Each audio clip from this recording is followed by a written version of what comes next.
Leaf fans are very sensitive to officiating. I think everybody in the National Hockey League is sensitive. So that includes you. Right that includes you. Yeah, it includes you. Yeah, I am so sensitive to this. Mitch Marner's probably a little sensitive today. Way too much trouble in what might be coming up in the next part of this conversation. Yeah, but it's all right. You're safe now. Nobody can find you. You're in the safe space. Bruce, we don't can worry. even play music for you. No one will share what you have to say. This is just between us. How do you feel about the officiating these days? But hey, listen, I do want to get back into that space, so I've got to watch out what I say about that space. They can't retroactively fine you. Yeah. They're like elephants. They got long memories.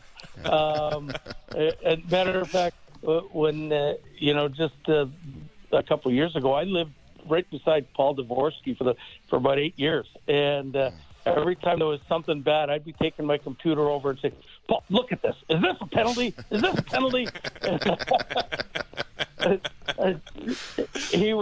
He would look at my. He could see my name come up on speed dial, and he'd go, "I'm not answering that." So I mean, I'm sensitive, but I think I'm a little better right now that I'm not actively involved.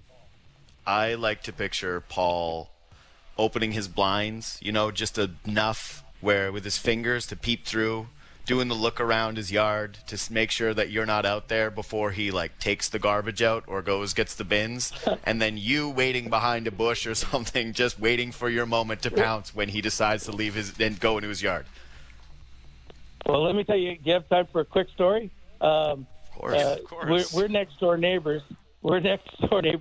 And he was refereeing Game 7 my first year against Philadelphia. And he calls a penalty, and we lose the game in double overtime in Game 7.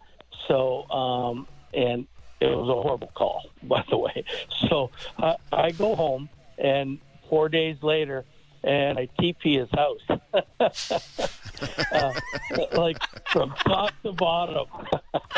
and he comes up the next day, and he's looking around. He can't find anybody. And then 2 days later, I go knock on the door to apologize. I feel it's time now. But he was the only guy with a pool in the neighborhood, so I had to apologize to him. But, he knew. He was just glad I didn't egg his house. I only TP'd it. All right, so to recap, bad call. How many rolls in Game 7? How many rolls of toilet paper?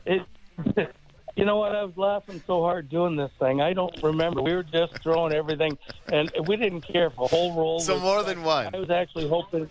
Yeah, I was actually hoping it was going to rain and it would stick to the windows at top and everything. So. I hope you got in that pool after the apology. Of course. But you know what? Here's the kicker. Next year, our first preseason game was against Carolina, and Paul was refereeing it. And as I saw him walking by the hall, "Paul, come here. And I said, "Have you seen that call from last year?" And he said, "No, I haven't looked at it." And I said, "You get in here right now, and you look at this thing, okay?" And we looked at it on the computer together, and he goes, "Oh, my God, did I do that?" and I said, "Okay, I got my vindication now. You realize you were wrong on this call." Yeah. You got revenge and vindication. That's a good combination. Yeah, but he was one of the good ones where, when you talk about referees, he would come out after a period and if there was a questionable call in the period before, he says, "Did you look at that call? Did I make the right call?" And 9 times out of 10, he did. But I mean, he's one of those guys that never thought that he was perfect, that he did make mistakes, and I think coaches get mad at the refs that always think they're right and never want to talk to you or communicate. And Paul was one of the best communicators as a referee you could ever meet.